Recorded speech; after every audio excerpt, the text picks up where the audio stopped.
In this video, we look at generic types of outcome in negotiations, practical examples of each, and factors to consider when deciding on how hard to negotiate. Now, the first thing you need to know in any negotiation, whether you're trying to resolve a problem or you're just trying to get a good deal, okay, out of the arrangement that you're trying to make with the other party, is what are your objectives, okay?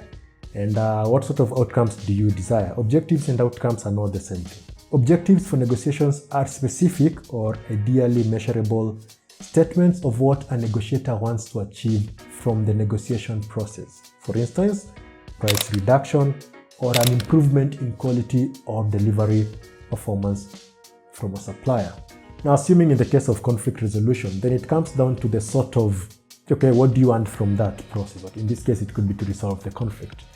Now, outcome is something else, okay? Outcome are more broadly the results of the negotiation process.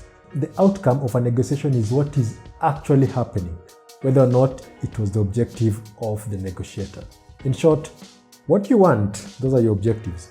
What you end up getting, those are the outcomes, okay? Let's talk about generic types of outcome in negotiation. Now, when you're negotiating, of course, there are things you want, and those are the things you're going to push for. And as you shall later see as you go on with the videos, most of these things depend on your position.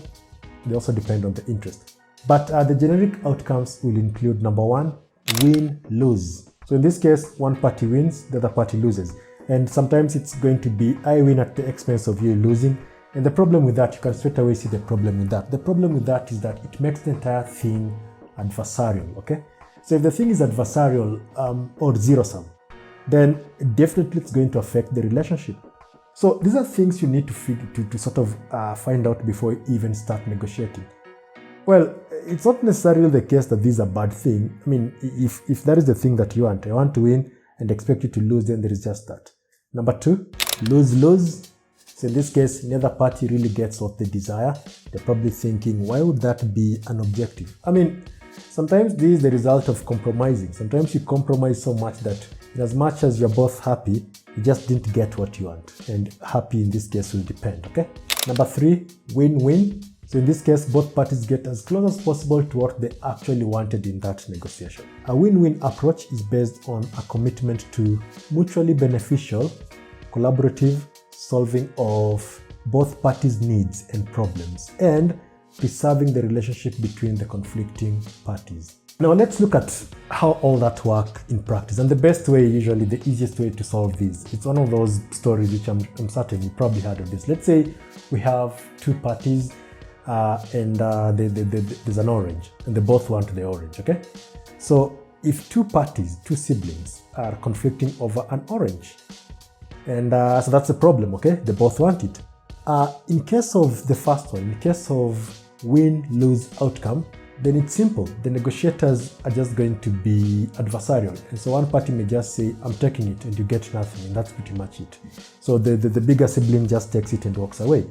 Or the lesser siblings, okay, uses some, whatever, blackmail. I'll tell mom, I'll tell dad, whatever it is, and then they take the orange and they just walk away with it. And, you know, bad luck to the other party. So they win, the other party loses. In case of a lose-lose, then they might just decide, let's split the thing into half, let's share. Now, why is that a lose-lose? Okay, think of it this way. They're both happy, right? I mean, as happy as they can be.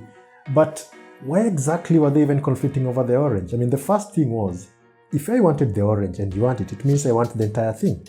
And you also want the entire thing. So if we cut it into half, it means we are both getting half of what you wanted, but we've somehow managed to secure the relationship. So we've both lost. And that's okay as far as compromising is concerned. Now, in terms of the third one, okay, the third outcome in this case, win-win. So win-win is different because win-win means they both have to sit down and decide on, or they figure out where exactly do they want the orange. What if it turns out that the first party actually just wants to make juice and the other party wants to bake a cake or something, okay? They want to make a cake or they want to bake a cake. And therefore they need the orange peels for flavor or something. So you see, in this case, they actually both end up getting 100% of what they want, or as close to 100% as possible. So that's the thing about win-win. It means you have to talk to the other party, you have to figure out why exactly, what do they want, whatever they want. And that is assuming they are willing to disclose that, because some people are not even willing to do that. Okay? So win-win, win-lose, lose-lose. Those are some of the outcomes. So figure that one out. Talk about factors to consider when deciding on how hard to negotiate. Well, when it comes to how hard you really want to negotiate, I mean, you could be one of those people who want to get a win by any means possible, but there are consequences, okay? So there are things that you need to understand. The first one is the financial pressure the opposing party is facing. Number two, whether they actually want to negotiate. And number three, who's likely to carry out the negotiation on their behalf. Those three things, okay, the financial pressure, if they're not really, if they're under financial stress, you'll really push for the outcome you want, and then finally they'll just be like, okay, look, we can't afford to fulfill your order, and therefore that's just it, okay? And then they go into liquidation, and that's pretty much it. The other thing you also want to understand is who's negotiating on their behalf. Maybe the person who's negotiating on their behalf is really good at their job, and so you come hard, and the harder one of those things, okay? The harder you push, they push back. And so rather than solving the conflict, you end up just creating a mess out of the entire thing. And so that's pretty much the thing that you have to understand about that. I mean, do they also want to negotiate is something that you need to ask yourself. Remember, we've just said negotiation has to be voluntary. That's characteristics of negotiation, right? So if they don't want to negotiate and you're negotiating, so you want to negotiate hard, you're going to be negotiating on your own. They're just going to be wasting your time. So that's the thing about that. Okay, those are the possible outcomes of negotiation. Okay, generic outcomes, and the things you need to factor in when you're trying to negotiate as hard as possible. But remember what I said, you need to know what are your objectives and what outcomes do you desire. So if there is any question, do let me know. I'm Moses, and I'll see you in the next lesson.